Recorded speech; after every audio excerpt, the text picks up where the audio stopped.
Hello, everybody, and welcome back to NCAA 2004. And for like the third straight time, I'm going to say we're going to be playing the most important game of the whole thing, all right? It's really not. But thanks to Tennessee losing to Kentucky, a very bad Kentucky team who we did beat earlier in the season, thanks to Tennessee losing to them, though, that completely kind of derailed their season. I think they were like 4th or 5th in the BCS Bowl rankings before that, but now losing to Kentucky, that pretty much takes them out of it entirely and opens up a little bit of leeway for us to shimmy on through, but there's still quite a bit of teams in front of us. I think Ohio State, Ohio State, Maryland, Colorado State, Southern Miss, Miami. I think they're all still kind of in front of us in the field, so it's kind of a lost cause now, I guess. Looking at the at championship weekend, though, the Big 12 championship has no bearing on anything that happens in the BCS this week. I'm pretty sure Texas, I think it's Texas who's playing in the Big 12 championship, I think is 7th behind us, so I don't think there's any chance that the Big 12 champion could create any sort of chaos. All we need to do is just win and put ourselves in the best position. But even then, we're one of two other conferences that have a championship game. No one else is going to lose. Maryland is already set. Unless Ohio State lost to Michigan, there's not really any change there. Colorado State, they don't have one in the Mountain West. Southern Miss doesn't have one in Conference USA. So it's pretty much set whoever is going to go. So this pretty much is just a revenge game for us against Tennessee. This is now the 8th time we've played the Tennessee Volunteers across our 6 seasons at the helm here. Is it 5 or 6? I just keep getting confused. But of course, we lost earlier in the season, which completely derailed our season. So this is a huge, huge revenge game for this Crimson Tide team. And this one actually counts for the marbles here because we're playing for the conference now, not just a regular season bout. This is for something, for some hardware here. So cut to a 2nd and 5 here. Still early on in the first quarter here, Lamont Farrell finds some open space here. Beautiful spin move to get a first down and a little bit more before he's brought down at the Tennessee 36-yard line. And so we're going to continue here on offense rather soon. So on a 2nd and 3rd now, we're going to cut to here, short yard situation. Tim Lewis is going to drop back here, rolls to his left, but throws to the right here, and he dumps this one off quickly here to Sean Watts, the tight end, who barely gets flipped past the first down sticks to get another first down for this offense here as we're going to continue. And that was a very awkward tackle here. I thought he didn't get it originally, but he did. So 1st and 10 here now, continuing our drive from the Tennessee 25. Tim Lewis drops back, fires one down the middle of the field, and it's Jody Quinn surrounded by some volunteers here, but Tim Lewis is able to find that open window to get it to Quinn, and he's going to get another first down. So we're going to continue now on 1st and 10 now in the red zone, and Tim Lewis is going to drop back here. He's got plenty of time to throw, fires it across the middle of the end zone. That ball was tipped, but Scotty Mitchell was still able to get a hand on it. And beautiful concentration. We've seen Scotty Mitchell do that quite a bit this season. Still catch some balls through a couple of tips, batted balls. Remember that one he had? I think it was in the Tennessee game where it was batted at the back of the end zone. He still caught it. I think it was Tennessee. It might have been the North Carolina game, but that was just such a nice one. So we're back on offense once again. I believe it was Sean Watts again with a huge pickup here to get us down to about the Tennessee 20-yard line as Tennessee's offense has started kind of stagnant here in the first quarter. So just 2.5 minutes left to go in the first. Tim Lewis drops back, fires into the corner of the end zone, and it is caught for another Bama touchdown. And that time, I think it was Scotty Mitchell. It might flash us who it was, or we might get a nice, oh no, it's Chad Whitaker. Of course it's Chad Whitaker. Who else but Chad Whitaker? And it's the first time we're calling his name in this video here, but he's just perfect for those kind of touchdown passes. He always seems to find a way to catch those. Don't know how, but he always does. So we take a quick 14-0 lead over the Volunteers after just 1 quarter of play, and Tennessee needs to get something going here. And early in the second quarter, they plan to do that. So on a 3rd and 2, they're going to hand it off to their fullback, one of the better players on their offense. It's Shelton Davis, their senior fullback, who picks up the first down after grabbing a couple Crimson Tide players with him and taking them with him. So cut to a 3rd and 12 now for some negative plays. Tennessee really needs to pick it up here, and the quarterback fires it down the field. Marcus Whitaker fires it down the field, and nobody is home. So this drive is going to stall out for Tennessee. They're going to bring out the kicking team to try and nail a very, very long field goal, and the kick is up, and it has absolutely no chance as that ball dies out in the end zone. And we're in a dome. There's no air or wind to blame on that kick, so that was just a bad kick. So we're going to continue now with some pretty decent field position that we're going to take across midfield. Tim Lewis fires one down the middle of the field, and that time it's Thomas Samples who comes down with it here.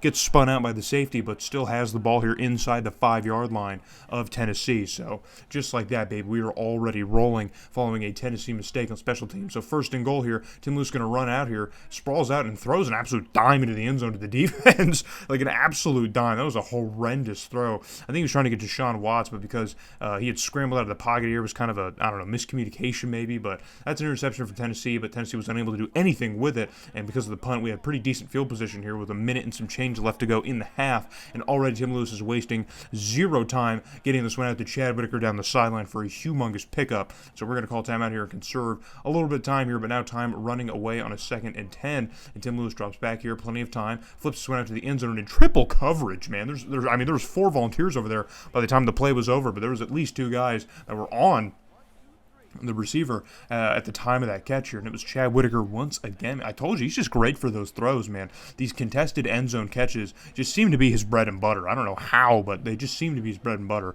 Maybe minimizes the amount of mistakes that Tim Lewis actually has. Makes us think he's a better quarterback than he really is, but 21-0 is now the score over the Volunteers as the first half is over, so Tennessee really needs to get something rolling here, and they are past midfield, and this one's flipped out in the flat to Matt Johnson, the running back, and he's going to cut upfield and get a first down. So Tennessee probably finally cooking with some fire here. So 3rd and 7 though. Our defense still coming up strong here. They're going to hand off to Johnson again, who's gobbled up in the line of scrimmage. Tries to spin out of it and find some open space, and he can't do it. So Tennessee's going to be brought down short, but they're going to keep the offense on the field because you're down 3 scores. So on 4th and 3, Whitaker drops back, doesn't know where to go in the pocket, flips this one out to the flat to Johnson in a huge open field tackle. I didn't get to see who made the tackle. I was focused on looking at the roster sheet. I couldn't see who made the tackle, but a beautiful open tackle here by our defense to force the turnover on down. So around midfield is where we're going to take over here, and Tim Lewis drops back, flips one across the middle, and it's Thomas Samples who makes the catch here and gets brought down right at about the marker. I think they're probably going to mark him short, but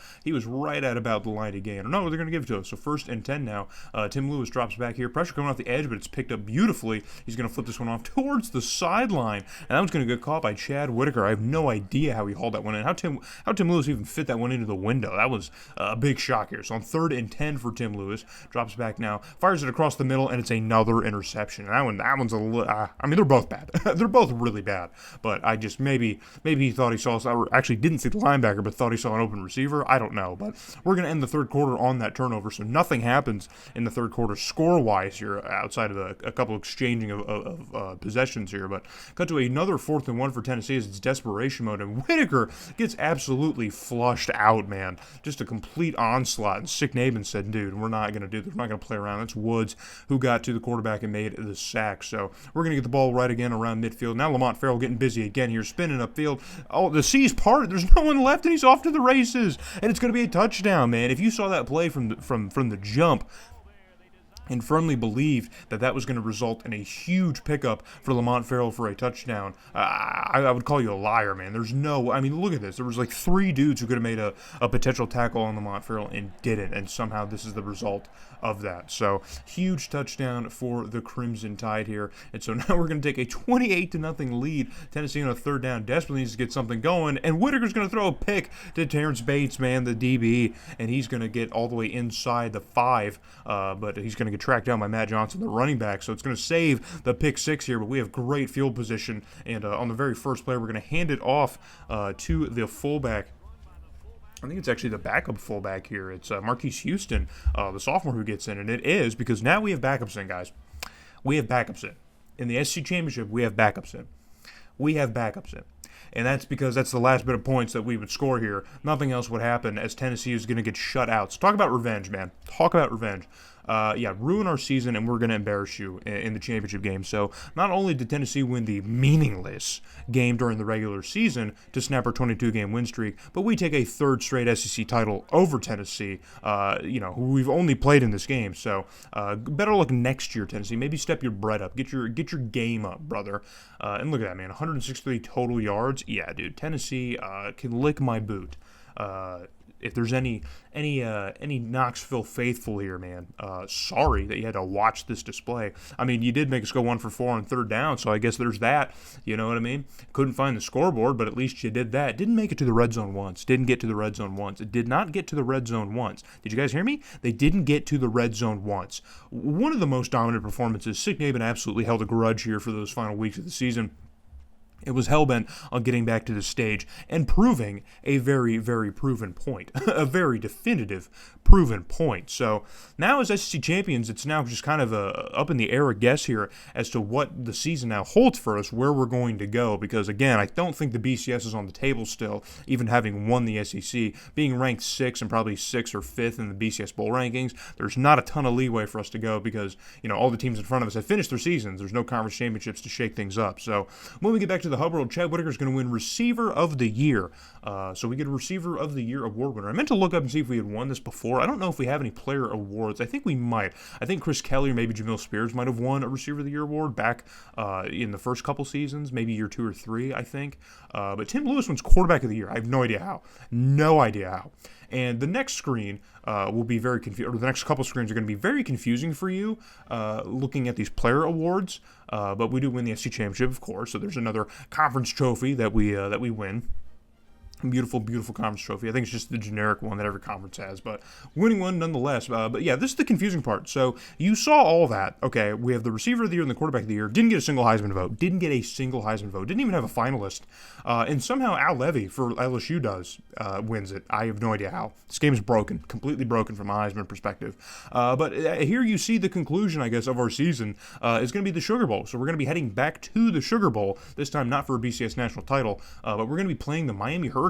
So another huge marquee matchup here between two storied programs, Alabama and Miami. So this should still be a very fun game here. Miami lost their first game of the year and then won 11 straight to get to this point here, fighting for the BCS bid. Could not get it, though, because the team's in front. So hope to see you guys in the Sugar Bowl when we play Miami.